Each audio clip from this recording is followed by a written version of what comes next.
Glória a Deus, feche teus olhos. Pai, intensifica aquilo que o Senhor está fazendo aqui. Nós pedimos mais intensidade, Senhor. Não simplesmente do que o Senhor está fazendo, mas uma intensidade do nosso coração em se entregar, Pai. Nós te pedimos por nós, que haja mais intensidade na nossa entrega aqui nessa manhã. Eu te peço, Pai, que o Senhor abra o nosso entendimento e nos dê um coração segundo o Teu, para que a Tua vontade seja feita, Senhor, e nós não sejamos impedimento para isso. Em nome de Jesus, amém? Glória a Deus, pode tomar teu assento.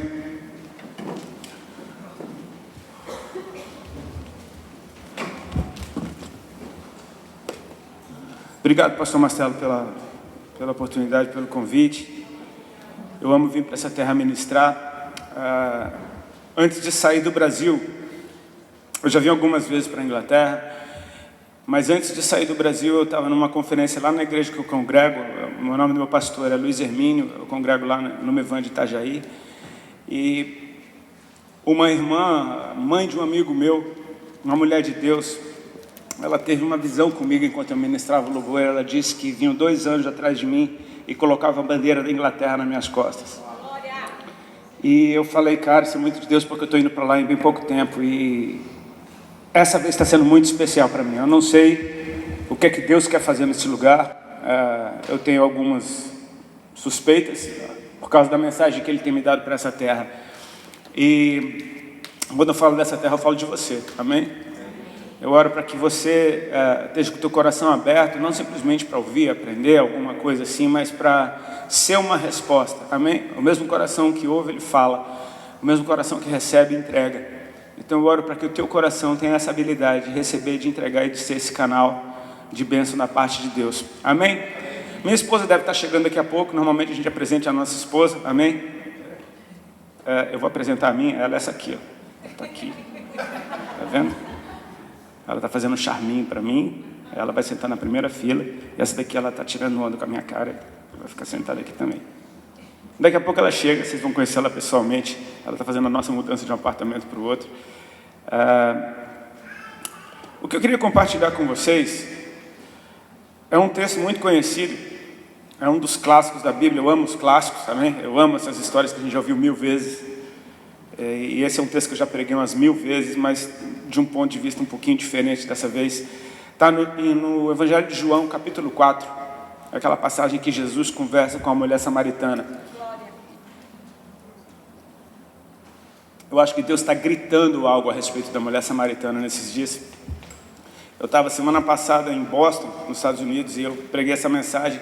E o pessoal veio me falar depois que na escola dominical daquele dia, o pastor tinha pregado sobre a mulher samaritana, e no culto da noite, a pastora que abriu o culto usou sobre a mulher samaritana, e chegou eu, preguei a mulher samaritana. Eu acho que Deus está gritando alguma coisa a respeito desse encontro, amém?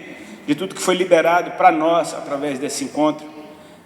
Tem coisas aqui que eu julgo serem chaves para a conquista de cidades, amém? Deus ainda não fez o milagre de me curar da visão, então eu vou ter que usar os instrumentos. Imagina um dia que eu chegar aqui, uau, estou vendo tudo. O texto diz assim: os fariseus ouviram falar que Jesus estava fazendo e batizando mais discípulos do que João, embora não fosse Jesus quem batizasse, mas os seus discípulos. Quando o Senhor ficou sabendo disso, saiu da Judéia e voltou mais uma vez a Galiléia. Era necessário passar por Samaria. Assim chegou a uma cidade de Samaria chamada Sicar, perto das terras que Jacó dera a seu filho José. Havia ali o poço de Jacó. Jesus, cansado da viagem, sentou-se à beira do poço. Isso se deu por volta do meio-dia. Nisso veio uma mulher samaritana tirar água. Disse-lhe Jesus: dê-me um pouco de água. Os seus discípulos tinham ido à cidade comprar comida. A mulher samaritana lhe perguntou: como o Senhor, sendo judeu, pede a mim, uma samaritana, água para beber, pois os judeus não se dão bem com os samaritanos? Jesus lhe respondeu: se você conhecesse o dom de Deus e quem está pedindo água, você lhe teria pedido, e dele receberia água viva. Disse a mulher: o Senhor não tem com que tirar água e o poço é fundo. Onde pode conseguir essa água viva?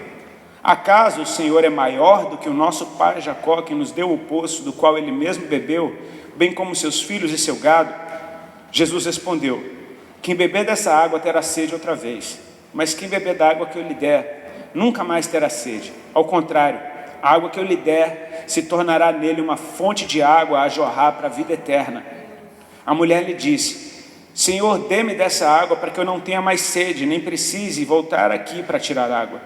Então ele lhe disse: Vá, chame o seu marido e volte.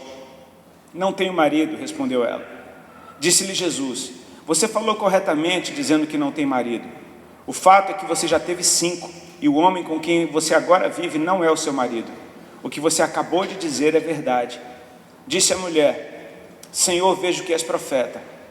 Nossos antepassados adoraram nesse monte, mas vocês, judeus, dizem que Jerusalém é o lugar onde se deve adorar. Jesus declarou: Creia em mim, mulher. Está próxima a hora em que vocês não adorarão o Pai, nem nesse monte, nem em Jerusalém. Vocês samaritanos adoram o que não conhecem. Nós adoramos o que conhecemos, pois a salvação vem dos judeus. No entanto, está chegando a hora, e de fato já chegou, em que os verdadeiros adoradores adorarão o Pai em espírito e em verdade. São estes os adoradores que o Pai procura. Deus é espírito, e é necessário que os seus adoradores o adorem em espírito e em verdade. Disse a mulher: Eu sei que o Messias, chamado Cristo, está para vir. Quando ele vier, explicará tudo para nós. Então Jesus declarou: Eu sou o Messias, eu que estou falando com você. Que o Senhor nos abençoe, amém? Irmãos, assim, eu tenho sentido que parece que Deus está querendo esticar a gente por dentro, esticar não só o nosso coração, mas o nosso entendimento, amém? Uma gotinha do que Ele carrega dentro de nós pode fazer a gente expandir de uma maneira incrível. Eu acho que isso tem a ver quando Ele diz que o vinho novo precisa ser colocado em odres novos, porque se ele for colocado no odre velho, por causa dessa expansão, o odre velho vai se romper. Então, assim, eu tenho pedido para que a minha estrutura esteja sempre renovada, a fim de receber o novo de Deus. Amém? Não é rejeitar o que Ele já liberou, mas é ter a capacidade de receber essa expansão do novo de Deus dentro de mim, a fim de que eu possa derramar ainda mais. Eu falei a respeito de coração e entendimento. Às vezes a gente pensa que a gente está falando de órgãos, mas a gente está falando do nosso homem interior. O que a gente sente e como a gente compreende aquilo que a gente recebe da parte de Deus. E eu tenho percebido que Ele tem nos expandido. A mensagem que tem sido liberada, e eu creio que na igreja ao redor do globo, eu digo isso sem medo de errar, porque a gente percebe por aquilo que a igreja está cantando. As canções que a gente canta, vindas da América, vindas da Austrália, vindas do Brasil, elas estão falando de um assunto, da paternidade de Deus, do amor de Deus por nós, dessa revelação linda, que não é o fim das coisas, é simplesmente o começo delas. Se você perceber, quando o Pai declarou que Jesus era o seu Filho amado, em quem Ele tem prazer, isso não foi o fim de uma revelação, foi exatamente o começo do seu ministério. Eu acho que as coisas começam em nós a partir do momento em que a gente sabe que Deus é o nosso Pai amoroso, que nós somos filhos amados, que Ele tem prazer em nós, que nós temos disponível esse amor gigantesco que nos consome e nos faz amá-lo de volta. Amém? Parece que é algo novo, mas não é. Essa é a base do Evangelho. Ele é o nosso Pai. Amém? As coisas começam a partir daí. Você percebe que quando Jesus ressuscitou e Ele, enfim, reaparece para os seus discípulos, as perguntas que Ele faz para Pedro, em especial, eram a respeito de amor. Você me ama? Parecia que aquilo era o fim da história. Pedro tinha visto o Senhor morrer, e antes do Senhor morrer, Pedro teve uma atitude que era o que Jesus disse que Ele ia fazer: você vai me negar. Talvez na cabeça de Pedro, eu sou meio advogado de Pedro, eu olho para o personagem de Pedro na Bíblia e eu me vejo muito nele, porque ele é muito humano, ele erra como a gente, e ele tem revelações incríveis que não pode ter sido outra coisa senão Deus entregando para ele. Você percebe que às vezes a inocência dele, a ingenuidade dele em alguns aspectos e o tamanho da revelação que ele recebeu, fala de um cara muito humano sendo usado por Deus. Talvez na cabeça dele, naquela hora que ele disse, não conheço Jesus, ele talvez estivesse só com um plano para continuar ali, escondido, e talvez catar uma outra espada e defender o Senhor. Eu sei lá o que tinha na cabeça do cara. Mas eu sei que quando ele diz pela terceira vez, não o conheço, ele olha nos olhos do Senhor. E diz que o galo cantou, E ele saiu correndo daquele lugar e chorou amargamente porque ele se tocou, aconteceu o que ele disse que eu ia fazer. Uma coisa que me choca nessa cena é que eu não consigo ver os olhos do Senhor reprovando Pedro. Jesus disse que ele ia fazer aquilo. A minha impressão é que ele olha nos olhos do Senhor e o Senhor ainda está amando ele. Mesmo diante daquela falha. E perceber que esse amor, cara, ele é o que nos mantém no caminho. Então Jesus reaparece para Pedro e vamos conversar de novo. Você me ama? E Pedro diz: Senhor, você sabe que eu te amo. E Jesus diz: então, cara, apacenta os meus cordeiros. Ou seja, a revelação do amor dele e da nossa capacidade de responder a esse amor é o começo de tudo, amém? Quando a gente experimenta o amor de Deus, parece que a nossa vida começou de novo. E para uma vida começar de novo, uma vida velha tem que terminar, amém? Essa nova vida, o novo nascimento, ele vem depois da morte da velha criatura. A velha criatura morreu, o Filho de Deus nasceu. Ou seja, esse recomeço fala de um fim também. Por isso que às vezes a gente confunde e acha que a revelação do amor é o fim das coisas. Sim, é o fim de uma etapa, mas começou algo novo agora. E é a partir daí que a gente precisa aprender a fluir. Quem experimenta o amor de Deus fica doido. Eu não sei se você já experimentou isso. Se tem alguém que não experimentou, deixa eu te dar uma boa notícia. Está disponível, amém? Você fica doido porque você se acha a pessoa mais especial do universo. Você faz as contas e você pensa: cara, não é possível que o Criador de todas as coisas, que o Todo-Poderoso, que o Eterno, que o Santo, o Puro, sabe tudo a meu respeito, sabe de todas as minhas falhas, ainda assim Ele diz que me ama, ainda assim Ele veio me tocar, Ele falou algo ao meu respeito e Ele está interessado em mim. E você fala: cara, eu talvez seja muito especial para Ele. Talvez eu seja a pessoa mais especial do mundo. Cara, o amor de Deus faz isso com a gente. Não está errado e não é tudo isso também. Não está errado porque Ele diz que uma alma vale mais do que o mundo inteiro. Que você foi eleito nele antes da fundação do mundo. Amém? Que ninguém ocupa o seu lugar no coração dele. Mas você não é o único, porque o mesmo Deus que um dia entrou na tua casa e te tocou, ou falou contigo no meio daquela reunião, ou no meio do seu dia Ele te surpreendeu no meio do caminho, Ele está fazendo isso em todo lugar, ao mesmo tempo, com todo mundo. O amor dele está disponível, amém? Então assim, a gente sabe que a gente é especial, mas a partir do momento que o amor de Deus chega na gente, e a gente começa a ter um pouquinho mais de maturidade, a gente percebe: cara, não é a meu respeito, agora é a partir do próximo.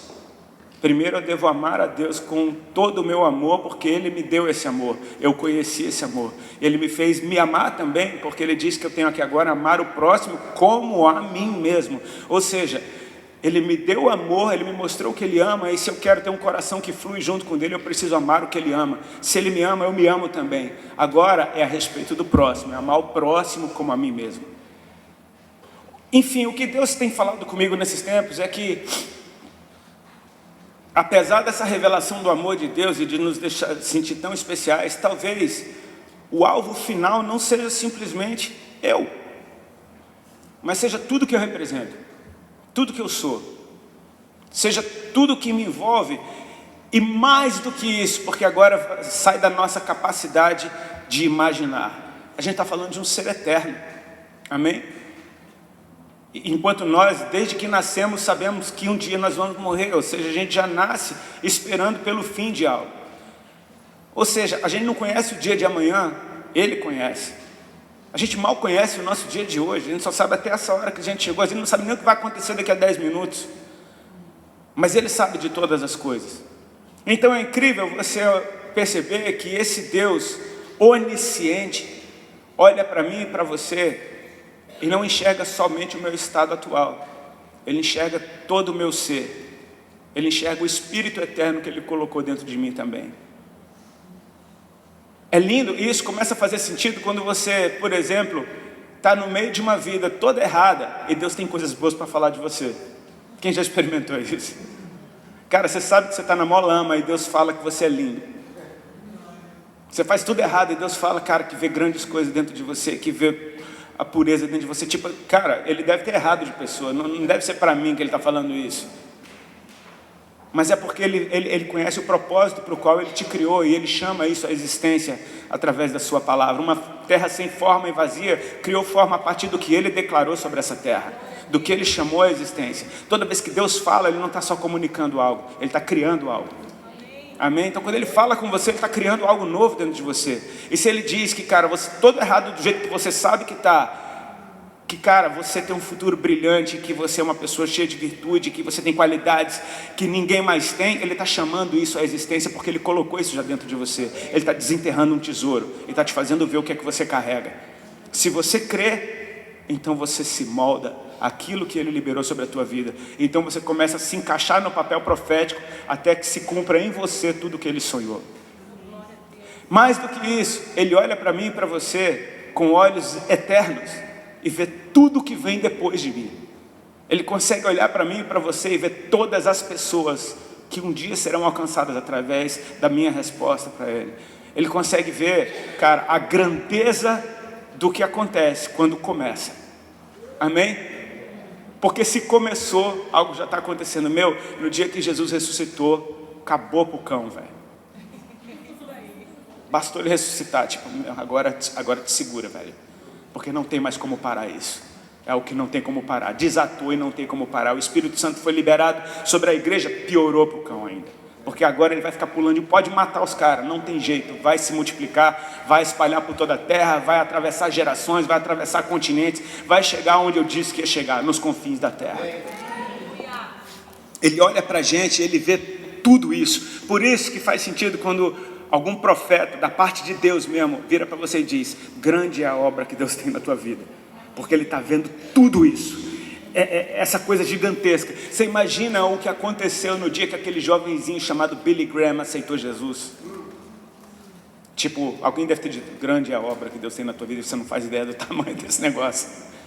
Você vai incendiar o mundo, cara.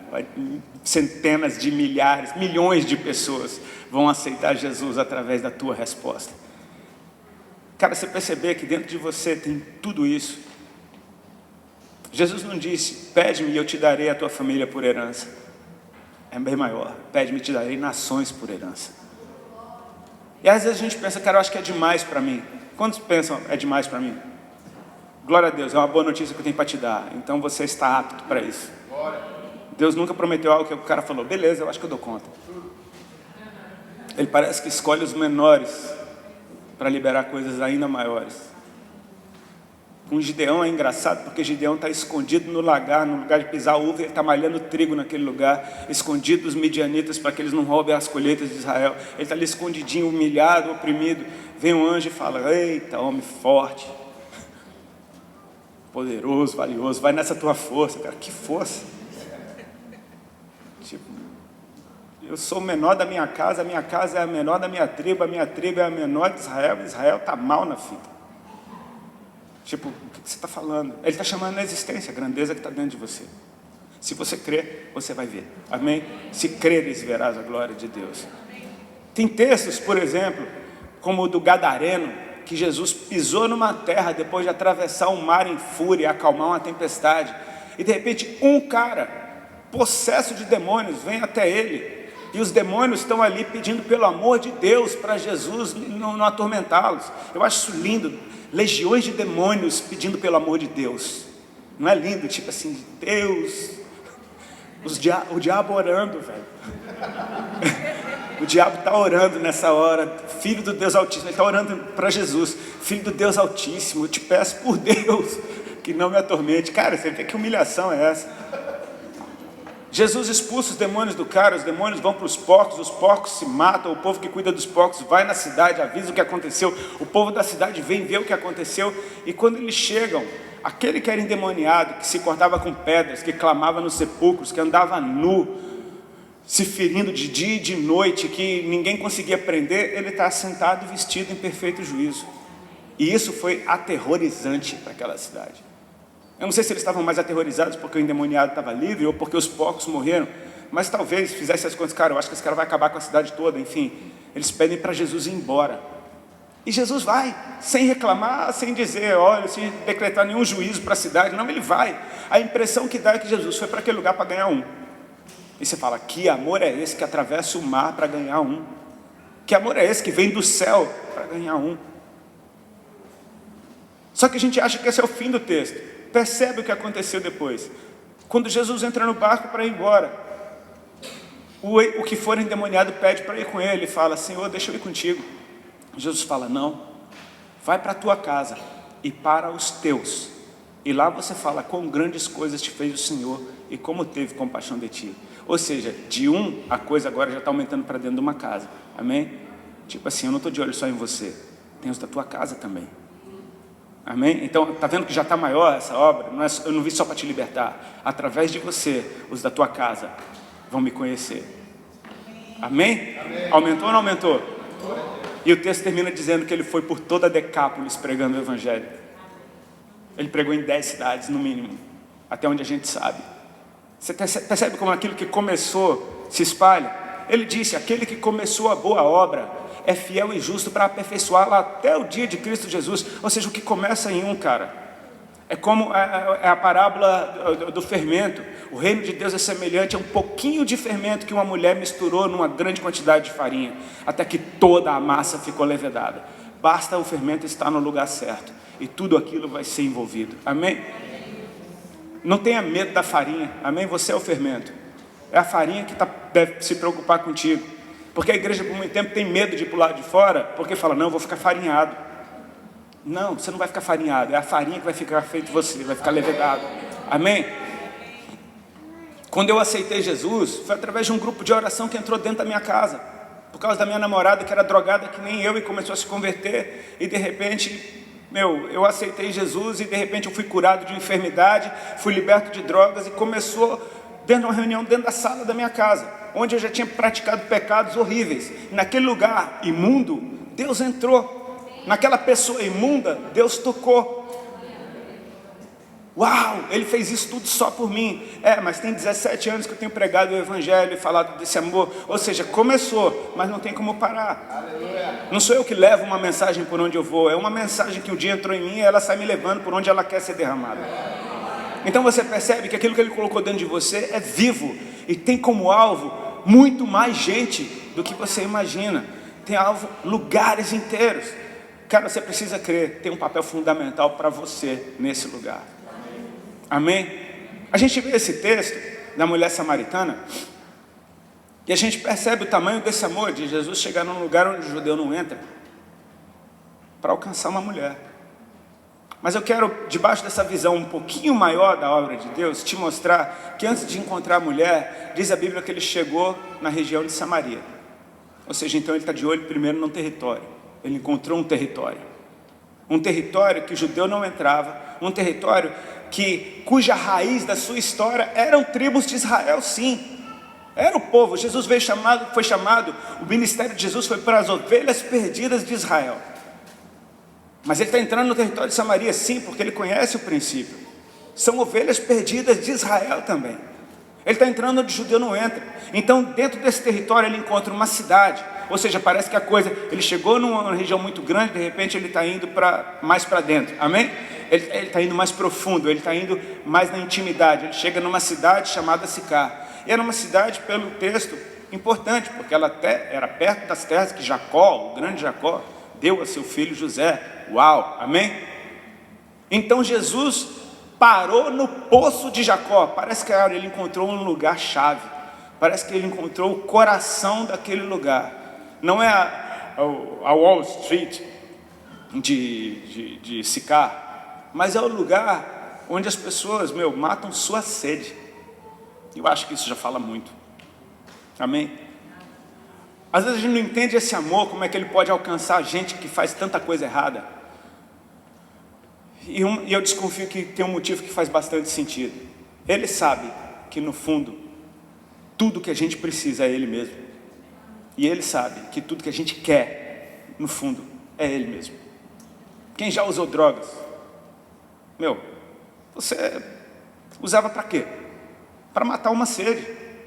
Você usava para quê? Para ter uma experiência que você não tinha, para te tirar de uma realidade, para aliviar uma dor. Na verdade, você estava procurando por Jesus, de um jeito errado, pegando um atalho, uma oferta as trevas te ofereceram, te destruía, te detonava, mas você estava com sede de algo que, fizesse aquilo, seja o que for dentro de você, se acalmar, se calar, enfim, se saciar. Eu parei de usar droga, não foi porque, é pecado, eu vou para o inferno, não, eu parei porque ele me saciou, eu não tinha mais por que estar usando. Tipo assim, foi no meio de um baseado, eu lendo na Bíblia e com um baseado na mão, feliz da vida que Jesus tinha me curado, eu estou pensando, por que eu estou fumando isso ainda? Tipo, não tem mais porquê. E foi o último dia que eu fumei foi quando eu me toquei, dia 4 de fevereiro de 2001. Nunca mais eu precisei botar um baseado na boca. Mas você não era viciado? Sim, eu tinha um grande hábito, mas ele veio e me libertou de uma hora para outra, no meio da maconha ele me libertou dela. Você está vendo? Quando você não tem mais a sede por aquilo, não tem porquê. Ele sabe que ele é tudo o que você precisa. Ele sabe que ele é tudo que você sempre quis. Amém? O que é que eu preciso fazer então? Conhecê-lo, cara. Conhecê-lo. Quando Jesus se apresentou para mim, e através da oração que a irmã fez para mim quando eu fui curado, foi muito interessante porque só para dar um pano de fundo, eu estava perdendo muito peso naquela época. Há muito tempo eu já estava perdendo peso de uma maneira progressiva, cada vez mais magro, com cara de doente. Começaram a aparecer caroços no meu corpo, debaixo do meu braço, na região da virilha. E esses caroços eram muito grandes, aumentavam de tamanho, se multiplicavam, doíam demais. Ou seja, eu tinha uma notícia dentro de mim que eu estava morrendo o tempo inteiro. E de repente vem aquela mulher que eu nem sabia quem era, não me conhecia também, convidada pelas outras que estavam indo lá dentro de casa, e ela ora por mim e diz: Jesus está mandando te dizer que hoje Ele está te curando de um câncer no estômago, para você saber que Ele é Deus, que Ele te ama e que Ele tem uma obra para fazer na tua vida. E cara, essas palavras vieram como uma bomba para dentro de mim.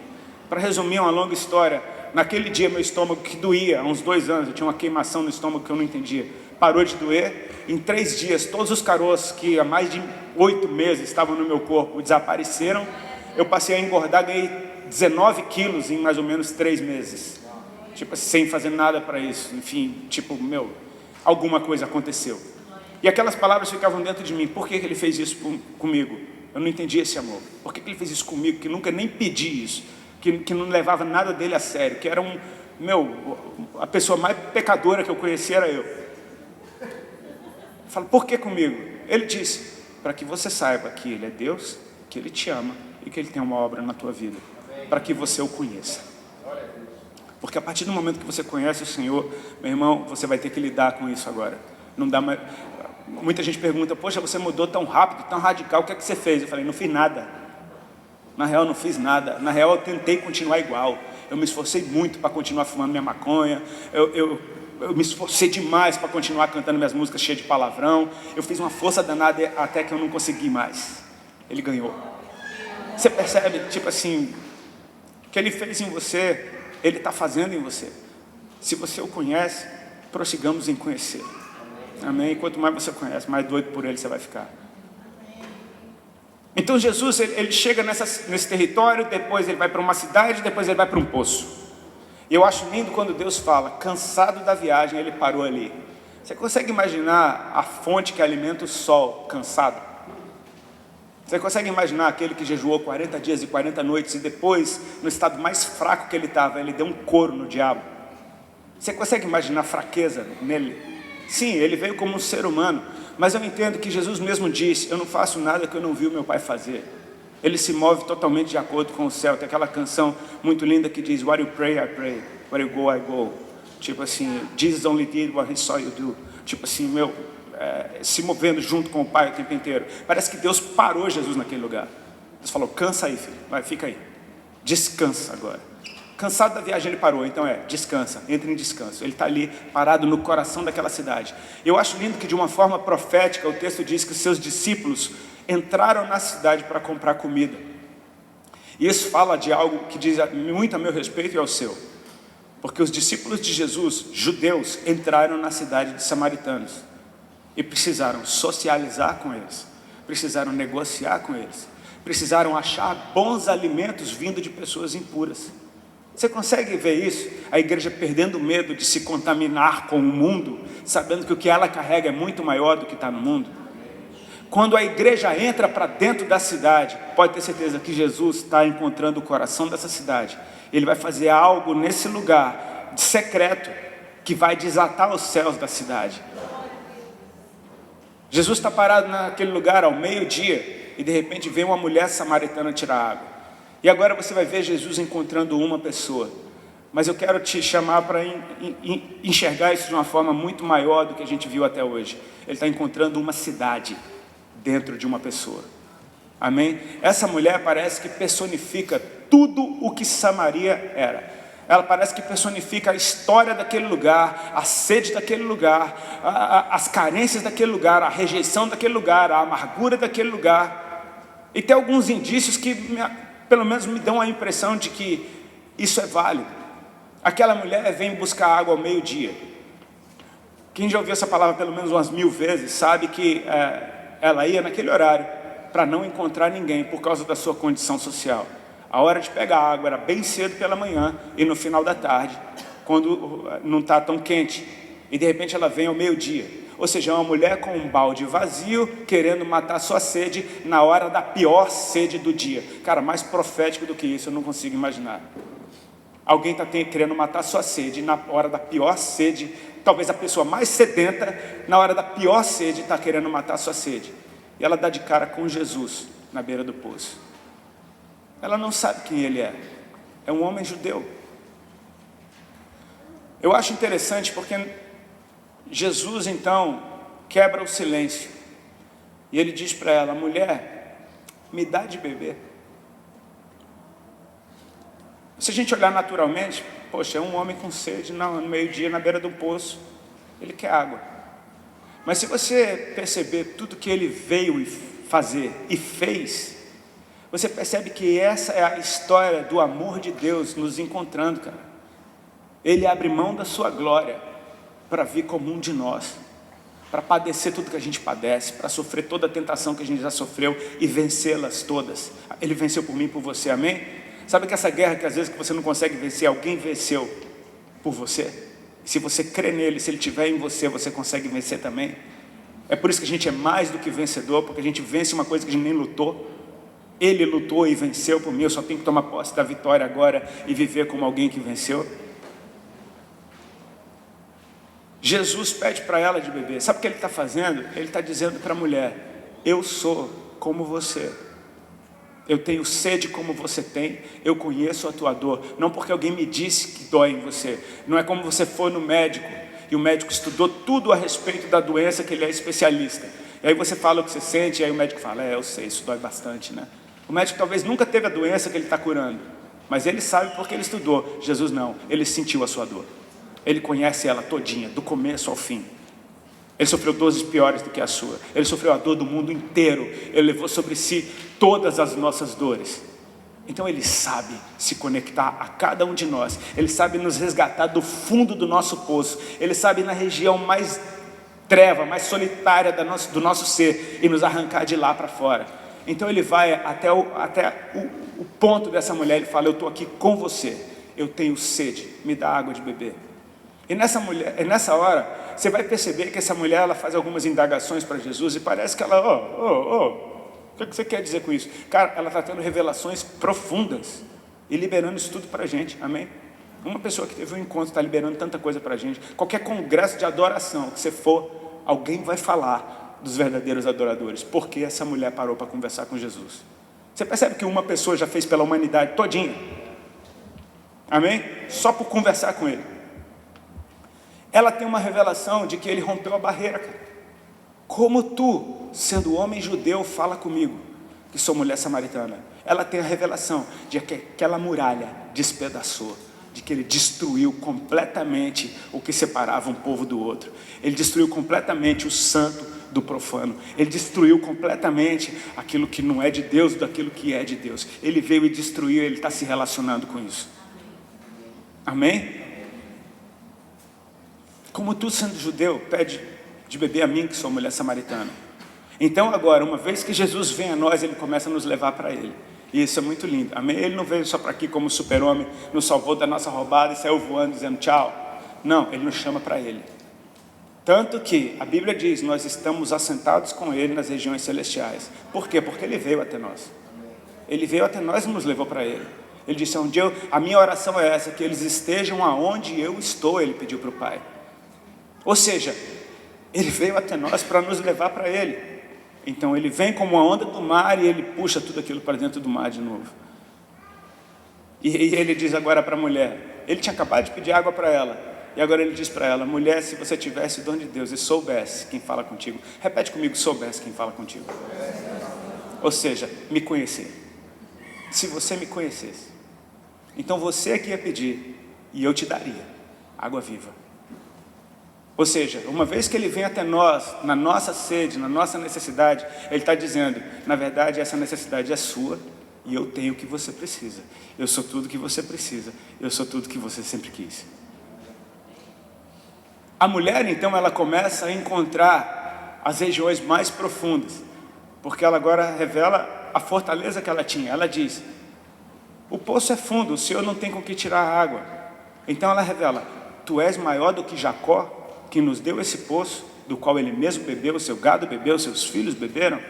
Ou seja, ela está falando da grandeza daquele lugar, do orgulho daquele lugar, daquilo que mata a sede daquele povo, da grande história que Samaria tinha. Você sabe, assim, meu pai é de uma cidade do interior da Paraíba, chamada Souza. Quem aqui já ouviu falar de Souza? Não.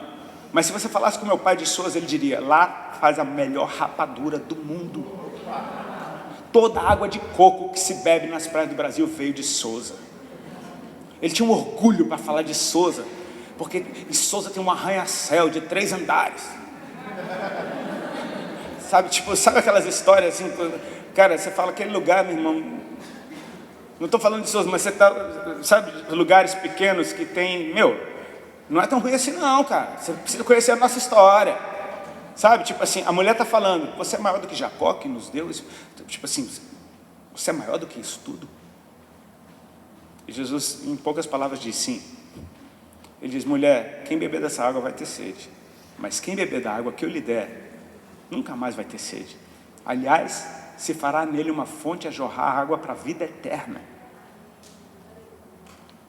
Tipo, é muito maior do que você imagina, é tudo que você precisa, é tudo que você sempre quis. E agora, ela abre mão do poço dela, ela abre mão do orgulho dela, ela abre mão da segurança dela, e ela se joga na fé, amém? Senhor, me dá de beber dessa água, para que eu não tenha mais sede. Esse é o meu problema. Ok, você está falando do seu problema agora, é a sua sede, certo? Amém? É a sua sede. Jesus está encontrando uma pessoa, mas deixa eu só te lembrar para a gente não perder o fio da meada. Ele está encontrando uma cidade, numa pessoa. Ele está falando de toda uma cidade que se personifica nessa mulher. É uma cidade que tem sede, é uma cidade que tem esse orgulho, porque foi rejeitada a vida inteira, a história inteira pelo povo judeu. Então eu tenho meu orgulho também. Você está pensando que eu sou o quê? E Jesus está libertando isso, amém? Libertando você do seu orgulho, libertando você daquilo que te aprisiona, daquele caminho de vergonha todos os dias, daquele sofrimento de vir no pior calor do dia buscar água. Ele está libertando disso tudo, e ela está dizendo, eu quero ser livre.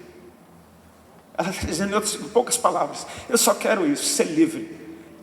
Me dá dessa água porque eu não aguento mais essa vida, eu não quero mais vir aqui buscar essa água, eu não aguento mais ter essa sede, eu quero ser livre. É uma cidade clamando através de uma pessoa. E aí Jesus diz para ela algo que parece não fazer muito sentido. Tá, então chama o teu marido e vem cá. Sabe, a gente não pode contextualizar certas coisas, porque a gente tende a adaptar para os nossos dias. E hoje em dia, com tantas linhas de pensamento, tantas ideologias, casamento já ninguém mais dá valor, marido, enfim, tanto faz ter como não ter, tem muita mulher que acha melhor não ter mesmo. Então a gente não pode contextualizar, vamos tentar pensar, ou ao contrário, vamos contextualizar para a época. Cara, para uma mulher naquela época, o marido era tudo. Era o seu sustento, é por isso que um marido podia ter várias mulheres, porque muitos deles iam para a guerra, morria um monte de homem, ficavam sem homem na cidade. Então, tinha um monte de mulher que, tem que ter filho, e acabava que um marido para várias mulheres, e tinha isso. Era normal, era cultura. Ele está dizendo, chama o teu marido e vem cá. Mas em outras palavras também, vamos trazer isso para o âmbito espiritual. Cara, quando Deus revelou a sua igreja na face da terra, Ele disse, essa é a noiva de Cristo, amém? Quando nós o adoramos, essa é a versão espiritual da intimidade do noivo com a sua noiva. de um marido com a sua esposa. Quando nós o adoramos, nós nos fazemos um com Ele. Assim como é quando um homem e uma mulher se casam e se tornam um. Amém? É isso que me transforma numa nova criatura, é adorar a Deus, porque eu sou moldado conforme a imagem daquilo que eu adoro. Se você adora o dinheiro, você vai ficar com cara de dinheiro. Se você adora futebol, você fica com cara de boleiro. Se você adora uma banda de rock, você vai ficar com cara daqueles caras que tocam. E é assim. Agora, se você adora a Deus, você vai sendo transformado em alguém cada dia mais parecido com Ele. E Jesus está dizendo, chama aquele com quem você é um. Chama aquele que você adora. Ele está falando isso para uma cidade, e ela diz, eu não tenho marido. Cara, ela arrebentou nessa hora. Ela libertou uma cidade. Você tem ideia de que você dando uma resposta verdadeira para a verdade em pessoa, muita coisa pode estar em jogo nisso aí. Chama o teu marido e vem cá. E ela diz, eu não tenho marido. E ele diz, você falou corretamente, não tenho marido, porque você já teve 5.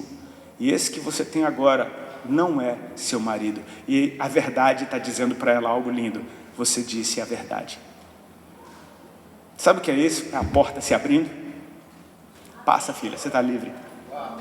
A verdade está te dizendo, você falou a verdade.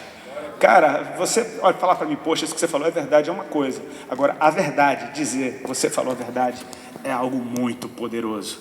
Agora vamos falar um pouco de história para você perceber que isso tem a ver com a cidade. Israel teve o seu primeiro rei, que era Saul. Saul foi rejeitado por Deus. Deus levantou Davi, um homem segundo seu coração. E Davi tinha o desejo de construir um templo para o Senhor, porque ele amava demais a Deus. Mas Davi matou muita gente e cometeu pecados horríveis também, quando comete adultério com Batseba e manda matar o seu marido. Enfim, ele fez umas coisas que ficaram feias diante de Deus e gerou consequências. E Deus fala para ele, você não pode construir um templo para mim porque tem sangue nas tuas mãos. Mas o seu filho, Salomão, esse vai construir um templo para mim. Então Davi, que tem uma mente lá na frente, um coração que busca o coração de Deus, tudo bem, eu nem vou ver esse templo, mas eu vou preparar recursos, eu vou ensinar o meu filho, vou dar planta para ele, ele vai construir uma casa para Deus então. Então Salomão vai e constrói o templo do Senhor. E a casa do Senhor ficou linda. E Deus manifestou sua glória no dia da dedicação daquele templo. E Deus prometeu para Salomão, meus olhos e meus ouvidos estarão atentos a toda a oração que se faz nesse lugar. Ou seja, esse é o lugar da adoração. Amém? Só que Salomão teve um filho, chamado Roboão, se eu não me engano. Me ajuda aí, tá, pastor? É esse cara mesmo, né? E Roboão não tinha o mesmo coração do seu pai. Roboão, ao invés de pegar conselho com os anciãos do seu pai, pega conselho com seus próprios amigos. E os amigos botam a pilha nele dele ser pior do que o pai dele oprimir o povo. E ele falava coisas do tipo, se meu pai açoitou vocês com chicotes, eu vou açoitar com escorpiões. O meu dedo mindinho é mais grosso que a cintura do meu pai. Eu vou pesar a mão sobre vocês. Cara, quem gosta de ouvir um negócio desse, sabe o que aconteceu nesse dia? Das 12 tribos de Israel que estavam ali unificadas desde o tempo de Davi, 10 foram embora. Falaram, eu não quero servir esse rei. 10 foram embora. E 2 ficaram com ele, em Jerusalém, no lugar onde tem o templo. Dessas 10 que foram embora, começou a reinar sobre elas um cara chamado Jeroboão. É esse cara mesmo. E para o povo que saiu de Jerusalém, não voltar a Jerusalém para adorar, Jeroboão institui naquele monte um lugar de adoração. E dali saiu o povo de Samaria. Ali apareceu os samaritanos. Por isso eles são considerados impuros para os judeus. Porque eles adoravam outra coisa que não era o Senhor, não era no lugar da adoração. Enfim, cria-se uma inimizade entre povos que vieram do mesmo povo, que estavam inseparáveis. Ou seja, num lugar que você adora deuses estranhos, você comete adultério espiritual, idolatria, algo que Deus chama de prostituição. E Jesus está dizendo para aquela mulher, ou seja, para aquela cidade, chama o teu marido. E aquela mulher, em nome daquela cidade, está dizendo, eu não tenho. E Jesus fala, você falou a verdade, porque já teve um monte, e nenhum desses serve. Você falou a verdade. Percebe que agora faz sentido, porque ela muda do assunto de marido para adoração. Ela começa a falar, nossos antepassados adoravam nesse monte. Você percebe que Jesus está trazendo ela Nossos antepassados adoravam nesse monte. Os judeus dizem que é em Jerusalém onde se deve adorar. Ela está falando, cadê a verdade? Acabei de conhecer a verdade. Acabei de conhecer alguém que conhece a verdade. Eu quero saber a verdade. E Jesus fala de uma verdade que nem os judeus sabiam. Vem a hora, mulher, e que nem nesse monte, nem em Jerusalém nós vamos adorar o Pai em espírito e em verdade, porque Deus é espírito. Importa que aqueles que o adoram, adorem em espírito e verdade. Mas no meio disso ele dá uma deixa, ele fala, vocês adoram o que não conhecem. Nós adoramos o que conhecemos, porque a salvação vem dos judeus. Ou seja, para de rejeitar o que vem dos judeus, porque o que você precisa vem deles. Mais uma vez ele está falando, você precisa conhecer. Você precisa conhecer. Ou seja, ele trouxe ela para o lugar de adoração, dizendo, você é o lugar de adoração. Eu quero ser adorado em você. E aonde você for, eu vou ser adorado. Esse é o alvo, nós somos o templo do Espírito Santo. Que aonde a gente vá, ele seja adorado. Aonde a gente for, a presença de Deus esteja lá. Que aonde você for, os olhos e os ouvidos do Senhor estejam atentos à oração que se faz nesse lugar que você é. Que através de você se manifeste a glória de Deus, que o reino de Deus que está dentro de você se expanda quando você o compartilha. E a mulher diz agora, eu sei que quando o Messias vier, chamado Cristo, ele vai nos ensinar todas as coisas. E Jesus então se revela, eu sou, eu que falo contigo. Tipo assim, você está me conhecendo, já tem tempo que eu estou falando com você, e agora você teve a revelação de quem eu sou. Nessa hora acontece uma coisa muito doida. Os discípulos chegam com a comida e a mulher sai correndo para a cidade. Parece que ela está fugindo de alguma coisa. Não, ela não está fugindo. A água que ela bebeu sem ver já começou a jorrar, cara. E ela vai jorrar onde ela quer. Aquela mulher é o apóstolo de Sicar. Aquela mulher é o embaixador daquela cidade. E Jesus alcançou aquela cidade através de uma mulher. Começou nela. Glória a Deus. Jesus encontrou o coração da cidade e encontrou alguém que representa essa cidade. Alguém que carrega a cultura dessa cidade dentro de si. Alguém que sofre o que a cidade sofre. Alguém que chora com o que a cidade chora. Alguém que tem a dor que a cidade tem. Alguém que carrega a história que a cidade carrega. Alguém que é um perfeito representante da cidade. Ela chega agora na cidade completamente livre. Amém? É a primeira vez que aquela cidade está recebendo aquela mulher completamente livre. E ela tem que anunciar a liberdade que ela experimentou. Ela começou a derramar, ela foi de encontro às pessoas das quais ela se escondia. E ela tá fazendo a mesma coisa que os discípulos fizeram entrando na cidade. Eu estou indo de encontro a um lugar onde eu não entrava. Eu estou indo de encontro a um lugar onde eu preciso me derramar. E ela dá a notícia, encontrei um homem que me disse o que eu tenho feito. Será ele porventura o Messias? Você percebe que não é que a gente encontrou Jesus e a gente já sabe tudo. Não, se conhecemos eles, prossigamos em conhecer, eu repito, amém?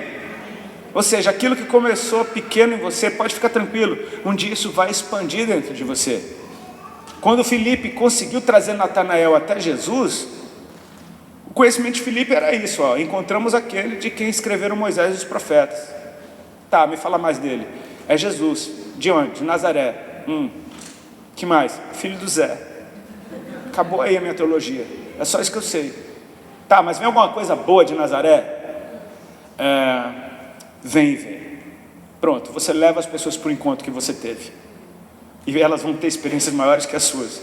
Porque Natanael, quando Jesus fala que viu ele debaixo da figueira, Natanael já fala o que Pedro só veio falar anos na frente por revelação. Tu és o Filho de Deus, tu és o Rei de Israel. Jesus fala, uau, só por causa da figueira, já diz isso tudo? Eu te digo que coisas maiores do que essas verás. Ou seja, a coisa vai crescer, amém? Aquilo que você conheceu um dia, cara, você vai ver que ele é muito maior do que você imaginava. A mulher diz, eu encontrei um homem, repete comigo, eu encontrei, ele me disse, e eu acho que ele é o Messias. Percebe que ela já encontrou, ela ouviu, e ela acha que ela teve alguma revelação, amém? Está num nível maneiro. Certo? Já mudou a vida dela. Já foi suficiente para, a liberdade dela é o que eles nunca viram. Então eles vão até Jesus. Ela leva eles para o mesmo encontro, no mesmo lugar. Amém? Ou seja, a mulher está levando um grupo maior para um encontro que ela teve.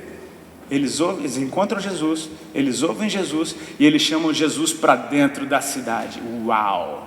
Agora a cidade está recebendo Jesus em pessoa. E Jesus fica 2 dias com eles. Agora percebe como uma coisa cresceu em 2 dias. Olha como esse fermento é forte.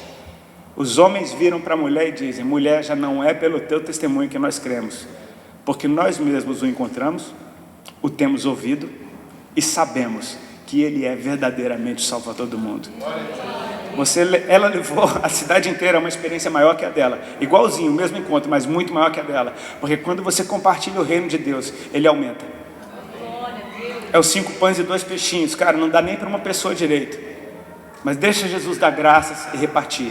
Começou a repartir, continua repartindo, reparte. Cara, você tinha um pedaço de peixe e tem alguém que encheu a barriga de peixe. Como que isso faz? E continua repartindo, e continua. E quando está todo mundo, 5.000 homens, fora mulheres e crianças, completamente saciados, sobra 12 cestos. O que você compartilha, aumenta, expande. Agora eu quero te dar uma notícia. A gente veio conversando no caminho. E o pastor falava: cara, essa cidade, olha que loucura que é isso. Tem mais de 300 idiomas nessa cidade. E às vezes você pode olhar e falar: meu, eu não me entendo. Eu não entendo a minha identidade. Sabe, às vezes a gente entra em crise com isso. Hoje mesmo eu fui comprar o café da manhã da minha esposa. Fui naquele Pret a Manger. Tem uns sucos naturais ali, pá. E eu comprei ali os sucos, e, enfim, levei. Eu estava com um punhado de moeda no bolso. É coisa de brasileiro, eu não gosto de moeda, né? Aqui a moeda vale, né? Mas eu como brasileiro, não gosto de andar com aquele bolo de moeda. Então eu peguei todas as moedas que tinha em casa, levei tudo no carro. Só que, primeiro que eu não enxergo de perto, eu estava sem óculos, e eu não entendo essas moedas direito. Então eu entreguei aquele punhado de moeda na mão do cara, o caixa, e falei: meu amigo, eu não sou muito familiar com essas moedas, você pode discernir aí se eu tenho o quanto falta para me livrar delas? Aí o cara olhou para mim e falou: você é de onde? Eu falei: eu sou do Brasil. Eu não entendi, talvez por causa do meu sotaque, mas ele também tinha um sotaque fortíssimo de estrangeiro. Aí eu comecei a perceber: cara, essa calça eu comprei aqui, essa bota eu comprei aqui, essa camisa eu comprei. Talvez eu esteja me vestido como alguém daqui, mas eu não sou daqui.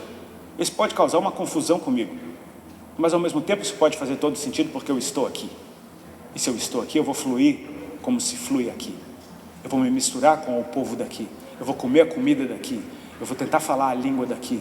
Eu vou tentar andar nas ruas e ter um estilo de vida, que me conecte com esse lugar aqui.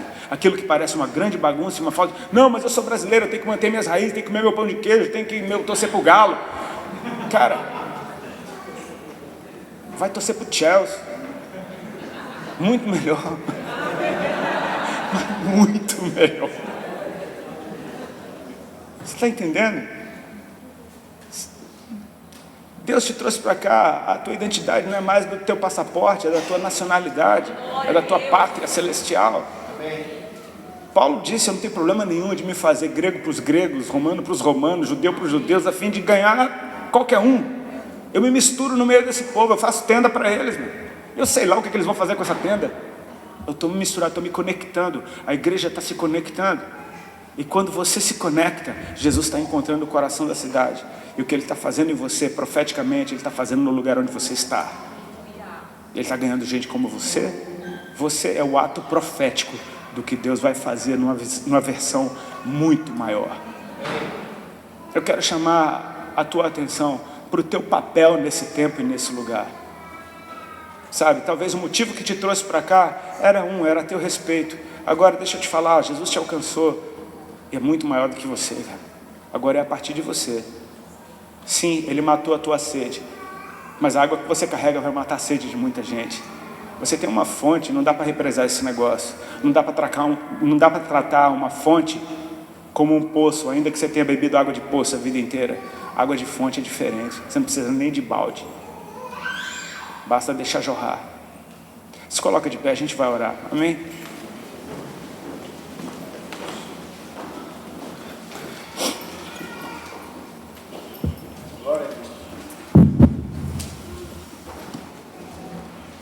Fecha teus olhos, por favor. Curva tua cabeça. num sinal físico de rendição.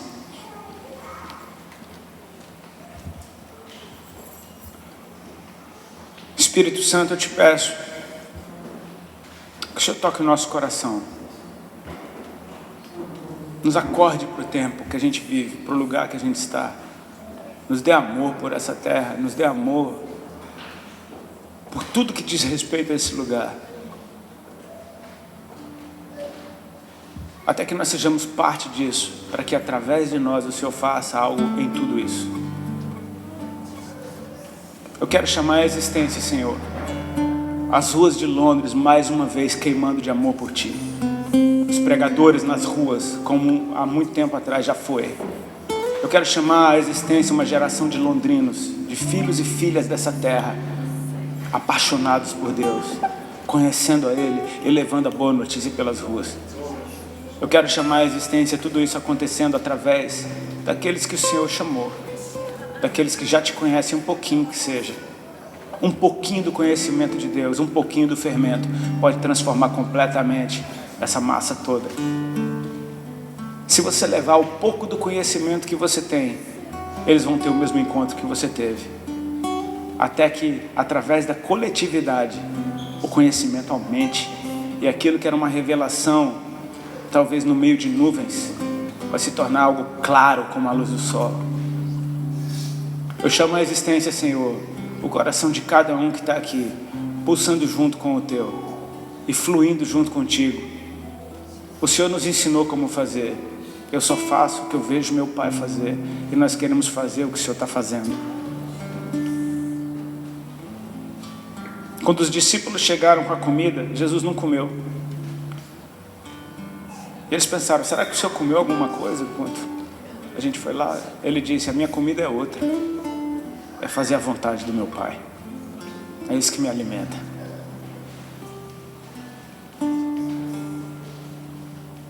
Espírito Santo, dê-nos o entendimento e o desejo de que Tu és tudo que nós precisamos, tudo que nós sempre quisemos. Eu oro por aqueles que estão aqui nesse lugar, nessa hora. Eu não sei se porventura há alguém que ainda não entregou sua vida para Ele, que ainda não bebeu dessa água, que ainda está morrendo de sede, ainda está buscando em outros poços, ainda está tentando se proteger, fazendo o seu corre. Jesus está querendo te dizer, eu sou tudo o que você precisa, eu sou o que você sempre quis. Se tem alguém que gostaria de dizer sim para Jesus aqui nessa manhã, cara, faz um sinal com a tua mão que eu oro por você, é onde você está. Tem alguém? Glória a Deus. Tem mais alguém? Tem mais alguém? Meu irmão, chega aqui para eu orar por ti. Vem cá rapidinho. Tem mais alguém? Glória a Deus. Tem mais alguém?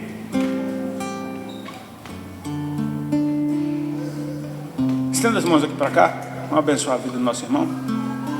Pai, eu te agradeço pela vida dele e eu peço para que o Teu Espírito Santo venha sobre ele agora, fazendo tudo o que o Senhor fez na palavra que foi liberada. Eu oro para que o Senhor encontre a sua sede, mate a sua sede e faça dele uma fonte a jorrar para a vida eterna. Eu oro para que o Senhor seja a resposta para tudo aquilo que ele tem perguntado. Eu oro para que o Senhor seja o melhor amigo, para que o Senhor seja a pessoa mais carinhosa, que o Senhor seja nele, Senhor, o suprimento de tudo que ele sempre procurou. E eu te agradeço, porque eu sei que essa obra não termina nele, muito pelo contrário, vai começar nele. Eu oro pelos da sua casa, pela sua família, pelas pessoas com quem ele se relaciona, do seu trabalho, do seu estudo, não sei. Mas tudo que diz respeito a ele, tudo que ele representa, seja tocado agora, eternamente, pela tua presença. Que ele seja esse lugar de adoração, que ele seja esse lugar que carrega a tua presença, por onde ele for. E eu oro para que o Senhor dê a ele a alegria, a satisfação e principalmente a liberdade que só aquele que te conhece tem. Eu abençoo a vida do meu irmão, te peço que o Senhor lave ele com teu sangue, que o Senhor escreva o nome dele no teu livro e que ele venha, Senhor, viver os melhores dias da sua vida para a glória do teu nome. Em nome de Jesus. Amém. Deus abençoe.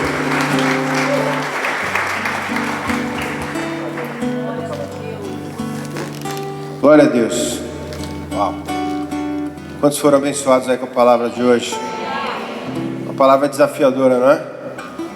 Eu creio que o que Deus usou Rodolfo a ministrar para as nossas vidas hoje é algo que requer de nós uma resposta. Que o nosso coração seja um solo fértil para que a palavra que foi ministrada hoje produza, germine, dê frutos, e que nós possamos ser a resposta para que essa cidade, a resposta que essa cidade precisa, em nome de Jesus, amém? Nós vamos terminar agora. Como eu falei na hora da ministração da oferta, nós vamos abençoar a vida do Rodolfo. Se caso você não teve oportunidade, chegou depois, alguém da diaconia vai estar aqui com a cestinha. Se quiser abençoar o ministério dele, vai separar e abençoar a vida dele. Você pode fazer isso na hora que a gente terminar aí, amém? Feche os seus olhos comigo. Vamos agradecer a Deus e, Senhor, muito obrigado, meu Deus, pela palavra que o Senhor trouxe para as nossas vidas hoje. E eu te peço, meu Pai, que não seja como muitas vezes a gente faz, Senhor, ouve a palavra, acha legal e nada acontece. Não, essa palavra, Senhor, requer de nós uma resposta, requer de nós, Senhor, uma atitude, Senhor. Que nós, hoje, que ouvimos essa verdade, possamos ir para onde o Senhor nos levar, e produzir essa verdade. O que o Senhor tem para nós vai além de nós mesmos. Senhor, muito obrigado, meu Deus, pela vida do Rodolfo. Abençoa a vida dele, os compromissos que ele ainda tem aqui em Londres, em Portugal. Senhor, tudo que o Senhor serve, a esposa dele, a Alexandra, fizerem, Senhor, que o Senhor seja com eles, ó Pai. Continue abençoando a vida deles, usando a vida deles de maneira poderosa. Senhor, eu te agradeço mesmo, Pai, em nome de Jesus. Que o amor de Deus, que a graça do nosso Senhor Jesus Cristo e que as ricas consolações do Espírito de Deus estejam permanentemente sobre a tua vida. Que o Senhor te abençoe em nome do Pai, do Filho e do Espírito Santo de Deus. Amém. Dê uma salva de palmas aí ao Senhor. Deus abençoe a tua vida em nome de Jesus. Vai na paz, dá um abraço aí. Como eu falei, vai ter aí uma cantina, tem aí uns salgadinhos. Fica à vontade de estar com a gente aí mais um pouco. Um abraço.